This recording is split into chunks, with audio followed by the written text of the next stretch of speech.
우리가 신앙의 생활을 하면서 소원하는 것 가운데 하나가 아마 이런 걸 겁니다. 흔들리지 않았으면 좋겠다. 내 믿음이 항상 점점 더 나아졌으면 나아졌지 자꾸 흔들리지 않았으면 좋겠다. 혹은 좌로나 우로나 치우치지 않았으면 좋겠다. 내가 이 세상을 본받지 않았으면 좋겠다. 이런 마음들, 이런 소원함이 우리에게 있는데 오늘 그러한 소원함에 대한 답을 얻게 되는 귀한 시간이 되어지기를 우리 주님의 이름으로 간절히 기도를 드립니다. 첫 번째로 사람들은 자기 생각을 기준으로 삼고 늘 살아갑니다. 하나님께서 오늘 읽은 말씀에 보면 이제 십계명, 우리가 첫째 계명만 읽었는데요. 십계명의 말씀을 주시는데 이 십계명을 반대로 읽어보면 그러면 어떻게 우리가 이해할 수 있느냐면 그 당시의 사람들이 십계명과 반대되는 삶을 살았다는 걸 우리가 알 수가 있습니다. 그러니까 십계명을 반대로 살았다. 그래서 하나님이 싫어하시는 일을 했다라고 하는 것을 우리가 이해할 수 있게 되는데 나 외에 다른 신을 섬기지 말라라고 말씀하는데 사람들은 다른 신을 섬기고 우상도 참 많이 만듭니다. 그럼 왜 그렇게 우상을 만들고 다른 신을 섬길까라고 하는 것입니다. 신명기 4장 16절에 보게 되면 스스로 부패하여 자기를 위해 어떤 형상대로든지 우상을 새겨 만들지 말라 이렇게 말씀을 하거든요. 그러니까 이 말씀을 가만히 보면 스스로 부패해서 자기를 위하는 행동을 사람들이 하는 것을 보게 됩니다. 그래서 다른 신을 섬기고 우상을 섬기게 된다라고 하는 말입니다. 단어의 뜻만 봐도 그렇습니다. 스스로 자기를 위해서 부패하여 자기를 위해라고 하는 이 단어를 가만히 보면 부패하게 되어지면 그 부패한 것에 의해서 부패한 것과 관련된 일을 하게 되어 있습니다. 부패했기 때문에 부패한 행동을 하게 되는 겁니다. 그래서 이것을 스스로 부패하여 자기를 위해라고 성경은 설명을 하고 있습니다. 스스로 부패한 인간은 반드시 타락한 인간적인 본능을 따라 살아가게 됩니다. 우리가 길을 가고 있는데 갑자기 뭔가 우리 앞으로 얼굴로 날아들면 자연스럽게 눈이 감기고 그리고 손은 앞으로 나가서 막으려고 하게 됩니다. 본능적인 행동입니다. 마찬가지로 부패한 사람들은 하나님을 의지하지 않고 스스로 자기를 위해서 뭔가 하려는 것이 본능적으로 하게 되어 있는 타락한 인간의 본능적인 반응이라고 하는 것입니다. 그래서 하는 것들이 이제 신을 스스로 정의 내리는 겁니다.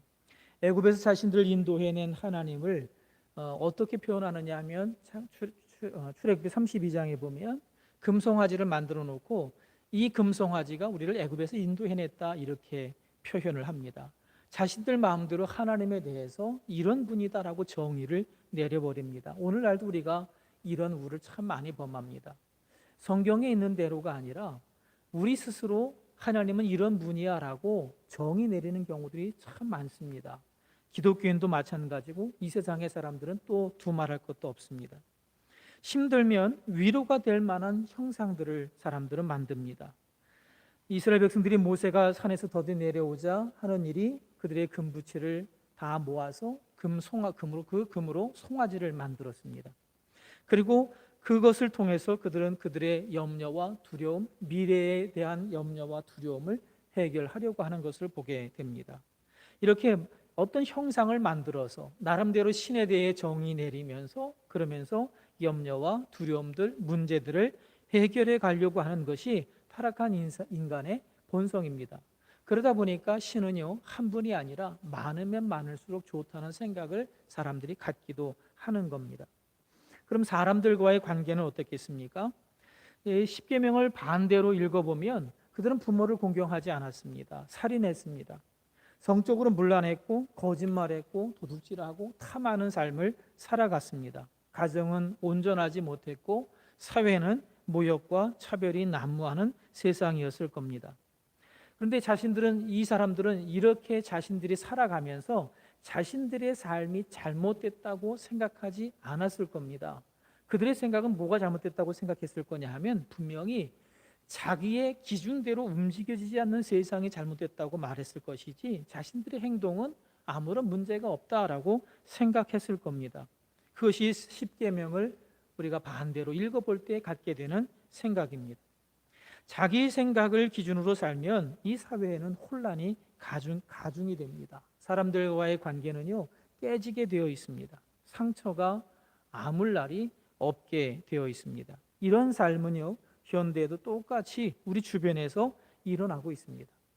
그래서 하나님께서 다른 삶을 살도록 우리를 하나님의 그 은혜로 우리를 구원하신 겁니다.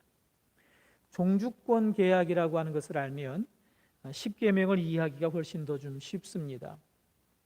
봉건 시대에 패권을 잡은 사람을 종주라고 했고요. 그 종주가 종주에게 땅을 받은 신하, 봉토를 받은 신하를 봉신이라고 했습니다.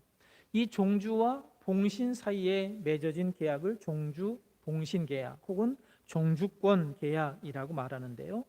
이 계약서의 양식은 간단하게 설명하면 이렇게 되어 있는 겁니다. 종주가 봉신에게 베푼 은혜를 쭉 나열을 합니다. 그리고 그 봉신이 지켜야 할 계약 사항이 쭉 적혀 있습니다. 십계명도 이런 형태로 되어 있습니다. 하나님이 종주다, 왕이다라고 선언을 합니다. 출애굽기 20장 2절의 말씀에 보면 나는 너를 애굽 땅 종되었던 집에서 인도하여 낸 네 하나님 여호와니라라고 말씀을 하는데, 출애굽과 관련해서 우리가 함께 기억해야 될 것이 있습니다. 그건 뭐냐면 애굽에 임한 10가지 재앙은 단순한 재앙이 아니라는 겁니다. 이 10가지 재앙은 모두 애굽의 신들과 관련이 있습니다. 그러니까 하나님과 애굽의 신들과의 싸움이 애굽에 내린 10가지의 재앙이라고 말할 수 있습니다. 이 하나님과 애굽의 신들과의 대결에서 하나님이 승리하신 겁니다. 그래서 출애굽하게 된 겁니다. 다시 말하면 애굽에서의 승리가, 이 재앙이 바로 하나님이 왕이시다, 하나님이 종주다라고 하는 것을 드러내는 사실이라고 우리가 볼 수가 있습니다. 그 하나님께서 이렇게 말합니다. 2절에서 내가 너희들을 종되었던 땅에서 인도해 냈다라고 말합니다. 인도하여 냈다라고 말씀하죠. 종되었던 이스라엘 백성들이 애굽에서 나오게 된 것은 이스라엘 백성들의 노력이 아닙니다. 그건 하나님의 은혜였습니다. 하나님이 이끌어 내신 겁니다. 하나님의 애굽의 신들과 싸워서 이기시고 그 백성을 이끌어 내신 겁니다. 이스라엘 백성들의 계명을 지켰기 때문에 출애굽한 것이 아닙니다. 2절에는 하나님이 인도해 냈다라고 말씀하고 그 다음에 3절부터 10계명을 주시고 있습니다. 바로 이렇게 계명을 받은 순서를 가만히 보게 되어지면 출애굽을 하게 된 그 배경이, 그 이유가 계명을 지켰기 때문이 아니고 하나님의 은혜 때문에 출애굽을 한 것이고, 그리고 그렇기 때문에 계명을 지켜야 한다라고 하는 순서가 이렇게 정리가 되어집니다. 우리는 구약하면 율법, 행함 이런 게 생각이 우리의 머리에 앞서 떠오르게 됩니다. 근데 오늘 읽은 말씀을 가만히 보면, 2절의 말씀을 가만히 보면 하나님의 은혜가 먼저였다는 걸 알 수가 있습니다. 우리가 가지고 있는 생각이 구약은 행함이고 신약은 은혜이고 율법과 은혜이고 이렇게 구분하는 이런 것 자체가 우리가 얼마나 하나님을, 성경의 말씀을 제한해서 이해하고 있는 것인지를 다시 한번 깨닫게 되어집니다. 구약도 하나님의 은혜였다라고 우리에게 표현하고 있습니다. 여러분, 이스라엘 백성들이 하나님을 자꾸 떠납니다. 그런데 하나님이 어떻게 하시죠? 계속해서 선지자를 보내십니다. 그들이 하는 것은 말씀을 어기는 거였습니다. 계약대로 하면 이 계약은 파기되어 맞습니다. 그런데 하나님은 계속해서 하나님의 사람들을 보내십니다. 말씀을 듣게 하십니다. 하나님의 은혜가 먼저라는 사실을 여기서도 우리가 생각해 볼 수가 있는 겁니다. 그렇게 하나님의 하나님이 먼저 은혜를 베푸셨다라고 언급을 하고 난 다음에 그 다음에 계약 사항이 들어가는데, 그게 지켜야 할 삶, 계명에 대한 말씀이 3절부터 나오는 겁니다. 이 3절부터 나오는 이 계명은 우리들에게 이런 말씀을 주고 있는 겁니다. 이스라엘 백성들에게, 출애굽한 이스라엘 백성들에게 뭐라고 말씀하시는 거냐면 이전과는 다른 삶을 살아라, 애굽에서처럼 살지 말아라 라고 하는 말씀의 의미가 담겨져 있습니다. 계명에 담긴 하나님의 소원이 있습니다. 그것은 죄인으로 살지 않는 겁니다. 애굽에서처럼 하나님을 떠난 자로 세상 사람들처럼 세상 사람들의 살아가는 기준을 가지고 살아가기를 원하지 않으신다라고 하는 하나님의 의도와 소원함이 담겨져 있습니다. 계명 속에는 하나님의 백성으로, 거룩한 백성으로 우리가 살아가게 되는 하나님의 소원함이 바로 담겨져 있는 겁니다. 우리에게도 이런 원리는 똑같이 적용이 되어집니다. 예수님께서 십자가에서 죽으심으로 마귀의 일을 멸하시고 우리를 구원하셨습니다. 그런 구원의 은혜를 주신 것은 우리들에게 죄인으로 살지 말라는 것입니다. 이 세상에서 다른 삶을 살라고 우리를 그렇게 불러주신 것입니다. 우리가 지옥 가는 삶이 아니라 하나님의 백성으로 천국 가는 삶을 살도록 그 십자가의 은혜로 우리를 구원해 주신 것입니다. 그리고 구원받은 우리들에게 계명을 지켜야 한다고, 말씀을 따라 살아야 한다고 우리에게 말씀해 주고 있는 것입니다. 바로 이러한 은혜를 우리가 하나님으로부터 받은 사람입니다. 자, 그렇다고 한다면 우리는 이전과 다른 삶, 어떻게 흔들리지 않는 삶을, 어떻게 좌우로 치우치지 않는 삶을 우리가 살아갈 수가 있을까? 하나님의 자녀로 어떻게 우리가 살아갈 수 있을까? 하나님 우리를 그렇게 다른 삶을 살도록 부르셨는데 우리는 어떻게 다른 삶을 살아갈 수 있을까? 세 번째입니다. 이전과 다른 삶을 살기 위해서 먼저 하나님께 은혜를 구해야 합니다. 계명에서 하나님의 은혜와 하나님의 의도를 빼버리면 무거운 짐만 남습니다. 십계명을 주신 의도는요, 이스라엘 백성들로 하여금 애굽에서처럼 살지 않도록 하기 위해서 하나님이 주신 겁니다. 애굽에서처럼 살지 않고 하나님의 백성으로 거룩한 삶을 살도록 하기 위해서, 하나님이 주는 복을 받는 삶을 살도록 하기 위해서 주신 것이 바로 계명입니다. 이 계명에서 이런 하나님의 의도와 이런 하나님의 은혜를 빼버리면, 이 계명을 주시기 전에 이미 베풀어 주신 그 은혜를 빼버리고 나면, 그러면 무거운 짐만 남습니다. 지키기 어렵다라고 하는 생각만 하게 됩니다. 이렇게 하나님의 의도와 하나님의 은혜를 빼버리고 나서 계명을 지키려고 하는 것은 가만히 보면 그건 자기 만족을 위해서일 때가 참 많고요, 인정받기 위해서, 혹은 과시하기 위해서, 혹은 스스로 자기를 위해서, 혹은 자기 힘으로 이루기 위해서 그 계명들을 지켜 행하려고 하는 그런 생각들을 품고 있는 그런 이면이 있는 사실을 우리가 생각해 볼 수가 있는 겁니다. 이렇게 하나님의 의도와 하나님의 은혜를 빼버리고 계명을 지키려고 하다 보면 율법주의가 되고 지키기 어려운 기준이 되어지게 되는 겁니다. 하나님의 의도는 우리가 다른 삶을 살기 원하는 거였습니다. 그래서 우리에게 은혜를 주셨고, 은혜를 지킬 수 있도록 그 은혜를 주셨을 뿐만이 아니라 그 은혜 안에서 계명을 따라 살도록 우리에게 말씀하고 있는 겁니다. 그렇기 때문에 우리는 하나님의 은혜를 힘입어야지 하나님의 말씀을 지켜 행할 수가 있는 것입니다. 먼저는 우리가 하나님의 은혜와 의도를 꼭 기억해야 될 겁니다. 그래야지 우리가 하나님의 은혜와 의도를 기억하면서 계명을 지키는 삶을 살아갈 수가 있는데, 그런데 분명한 것은 하나님이 주인이고 내가 종이라고 하는, 하나님이 왕이고 나는 그분의 다스림을 받는다라고 하는 이 고백이 우리에게 있어야지 하나님의 계명을 지켜 행할 수가 있는데, 이것만으로는 충분하지가 않습니다. 왜냐하면 우리가 너무 잘 잊어버립니다. 기억한다고 하지만 아무리 기억하려고 해도 순간순간 잊어버립니다. 은혜와 의도를 기억하려고 하지만 그것은 빼놓고 그저 내가 내 힘으로 나 스스로를 위해서, 내 만족을 위해서 계명을 지키려고 할 때가 한두 번이 아닌 우리 자신들의 모습을 발견하게 됩니다. 여러분, 그렇기 때문에 하나님이 주시는 은혜가 있어야 됩니다. 그 은혜를 우리가 간구해야 되는 겁니다. 하나님이 우리에게 주신 은혜 받는 방편이 있습니다. 은혜를 주시는 수단이 있습니다. 그 수단이 뭐냐 하면 하이델베르그 요리문답에서는 말씀과 성례와 기도라고 되어 있어요. 말씀과 성례와 기도. 말씀과 성례와 기도, 말씀과 성례, 세례와 성찬, 기도, 이것이 바로 우리들에게 하나님이 허락하시는 은혜의 풍성함을 누릴 수 있는 수단이다라고 말을 하고 있습니다. 그렇기 때문에 우리가 교회에서 행해지는 세례와 성만찬에 적극적으로 참여해야 되는 것입니다. 뿐만이 아니라 늘 말씀과 기도 속에 거해야 되는 것입니다. 오늘 강조하려고 하는 것은 기도입니다. 기도는 하나님께서 주시는 은혜를 받는 수단입니다. 우리는 기도를 통해서 회개할 수 있습니다. 우리는 기도를 통해서 하나님의 뜻을 깨달아 알 수 있습니다. 우리는 기도를 통해서 하나님을 만날 수 있습니다. 우리는 기도를 통해서 하나님 앞에 더 나아갈 수 있습니다.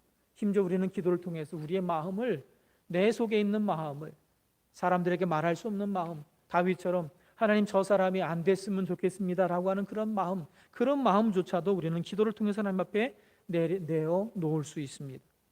바로 기도는 하나님의 은혜를 받는 수단입니다. 우리가 한순간도 성령으로 충만하지 않는다면 그럴 때에 우리가 욕망을 따라서 살아갈 수밖에 없는 우리의 이기적인 타락한 본성이 있음을 기억하기 때문에 우리는 항상 성령 안에서 기도해야 됩니다. 은혜를 베풀어 주시도록 그 은혜를 의지해서 우리가 살아갈 수 있도록 늘 깨어서 기도하게 되기를 우리 주님의 이름으로 간절히 부탁을 드립니다.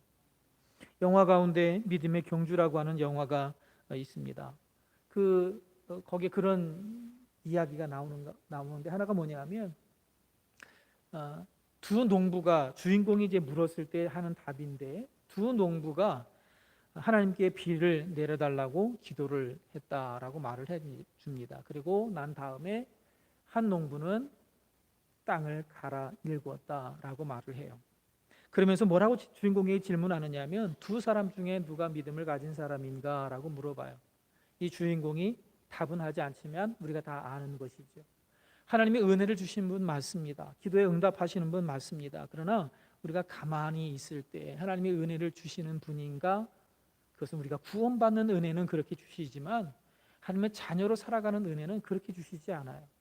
하나님의 자녀로 살아가는 은혜는 우리가 하나님 앞에 부르짖어 기도해야 돼요. 말씀을 가까이 해야 돼요. 은혜 받는 수단들을 사용해야 돼요. 하나님의 은혜 보좌 앞으로 나아가야 돼요. 그래야지 우리가 하나님의 자녀로 살아갈 수 있는 은혜를 덧입을 수가 있는 것입니다. 은혜를 구하는 사람은요, 은혜 받는 길에 서 있어야 됩니다. 은혜 받기 위한 길에 서 있어야 됩니다.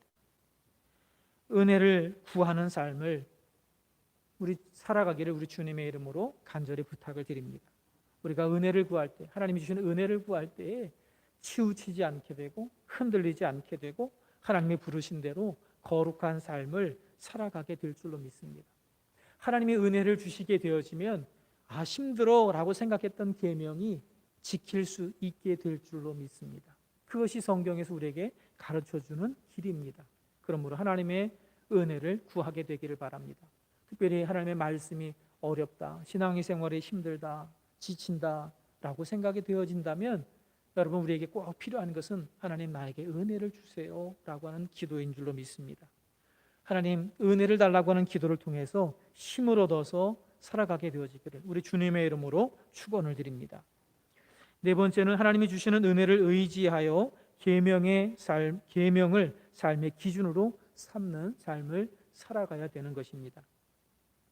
여러분 우리 주변에서 많은 갈등들이 있습니다. 시기심도 있습니다. 여러 가지가 있는데요. 그건 한마디로 말하면 이렇게 표현해 볼 수 있을 것 같습니다.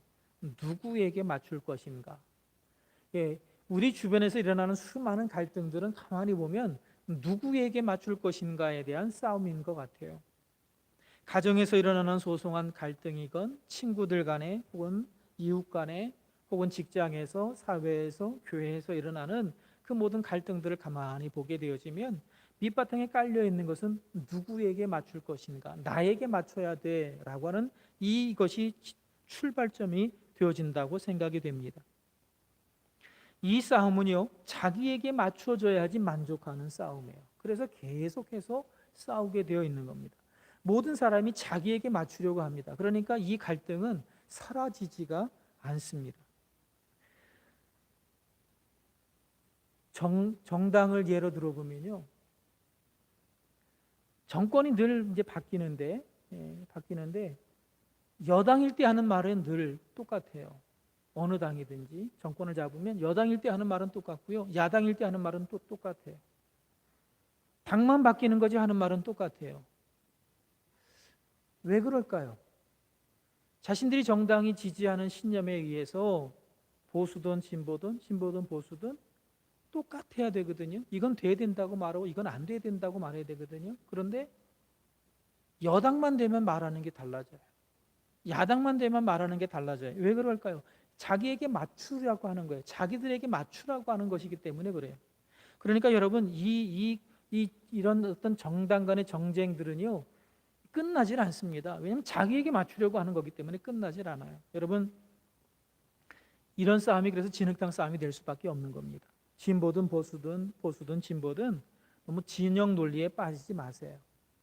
신앙생활하는데 도움이 되질 않습니다. 오히려 우리 안에 분노만 더 일어나고 불평만 더 일어나게 되어 있어요. 자기에게 맞추려고 하는 거기 때문에 이 갈등, 이 싸움은 끝나지 않아요. 어디에나 다 똑같아요. 어느 곳에서나. 심지어 부부 사이에도 마찬가지예요. 자기에게 맞추려고 하는 거거든요. 끝나지가 않아요. 이 갈등은 끝나지가 않아요.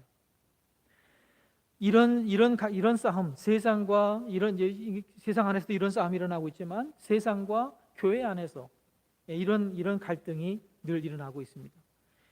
우리는 성경이 기준이라고 말합니다. 그런데 세상은요, 성경이 기준이 될 수 없다라고 말을 하죠. 모든 성경은 하나님의 영감으로 된 것으로서 교훈과 책망과 바르게 함과 의로 교육하기에 유익합니다. 성경은 하나님의 사람을 유능하게 하고 그에게 온갖 선한 일을 할 수 있게 하는 것입니다. 이 성경의 말씀을 통해 우리가 바른 길을 걸어갈 수 있게 한다. 그 성경의 말씀을 통해서 우리는 온갖 선한 일을 하게 된다. 하나님의 사람으로 온전하게 세워진다라고 하는 걸 우리가 알고 있습니다. 그래서 우리는 성경이 기준이라고 말합니다. 근데 세상은요, 성경이 기준이 될 수 없다라고 말합니다. 이 싸움이 계속 일어나죠. 그런데 가만히 생각해 보면 왜 세상 사람들이 성경이 기준이 될 수 없다라고 말할까? 가만히 생각해 보면 여러 가지가 이유가 있겠지만 그 가운데 하나는 뭐냐면 그리스도인들이 자초한 것이 있다고 봅니다. 여러분 성경대로만 하면 공평합니다. 성경대로만 하면 공평합니다. 어떤 법이든지 세상의 법이 좀 불완전하더라도요, 그 법대로만 하면 공정합니다. 그런데 그 법이 자기에 맞추려고 하는 사람들에 의해서 이렇게 바뀌고 저렇게 바뀔 때 언제나 문제가 되는 거죠. 성경은 문제가 없어요. 성경은 우리에게 절대 기준입니다. 그런데 왜 이런 성경이 기준이 될 수 없다고 말하느냐? 그리스도인들의 삶 때문에 그렇다는 생각이 들어요. 그리스도인들이 성경을 기준으로 삼지 않아요. 자신들의 사상을 기준으로 삼아요. 그래서 진보의 신념이 성경보다 앞서가고요, 보수의 신념이 성경보다 앞서가요. 사상을 기준으로 성경을 바라봐요. 자기에게 맞추려고 하는 기독교인들의 문제 때문에, 자신들에게 맞추려고 하는 것 때문에 성경대로 살지 않고 성경의 말씀을 표준으로 삼지 않고 나의 유익을 기준으로 삼기 때문에, 바로 그런 것 때문에 세상 사람들이 성경은 기준이 될 수 없다라고 말하는 겁니다. 교회에서는, 그리스도인들 사이에서는 어떤 일을 먼저 해야 하는가? 혹은 무엇이 더 중요한 일인가? 혹은 어떤 은사가 더 중요한가? 귀한가? 이런 논쟁들을 수없이 벌이는 것을 보게 됩니다. 누가복음 10장에 보게 되면 마리아와 마르다의 이야기가 나옵니다. 예루살렘 근처 베다니 마을에 날이 저물었는데 마르다라고 하는 여인이 예수님의 일행을 맞이해서 대접을 하기 위한 저녁 준비에 한창 시간을 쏟게 됩니다. 근데 일손이 너무 딸리니까 예수님에게 가서 뭐라고 말하느냐 하면, 제 동생이 저에게 일을만 맡기고 하지 않는데 예수님, 제 동생에게 가서 좀 도와주라고 말 좀 해주십시오 라고 말해요. 그때 예수님 뭐라고 말씀하시느냐 하면, 너는 많은 일에 마음을 쓰며 걱정하지만 실제로 중요한 것은 한 가지다. 마리아는 좋은 것을 선택했다. 빼앗아서는 안 된다. 이렇게 말씀을 하셔요. 여러분, 교회 안에 이것저것 해야 할 일이 참 많습니다. 하나님의 사람들이 마땅히 해야 될 일이 참 많습니다. 무엇을 먼저 해야 할까요? 그러면 여러분, 출발은요, 하나님의 말씀을 듣는 게 먼저입니다. 하나님의 말씀을 통해서 하나님이 하시는 기준을 우리가 몸에 간직하는 게, 몸에 배게 하는 게 먼저입니다. 그 말씀을 통해 하나님 주시는 힘을 얻는 게 먼저입니다. 그 말씀을 통해 확신을 얻는 게 먼저입니다. 그렇지 않으면 말씀을 빼놓고 헌신이 가고 봉사가 가고 전도가 가고 다른 무엇인가가 행해지게 되면 반드시 시간이 지나면서 불평하게 되고 원망하게 되고 갈등이 생기게 되어 있어요. 그리스도인들 안에도 자기에게 맞추려고 하는 이 생각 때문에 뭐가 더 중요하다라고 하는 이런 말들이 난무하고 있는 것입니다.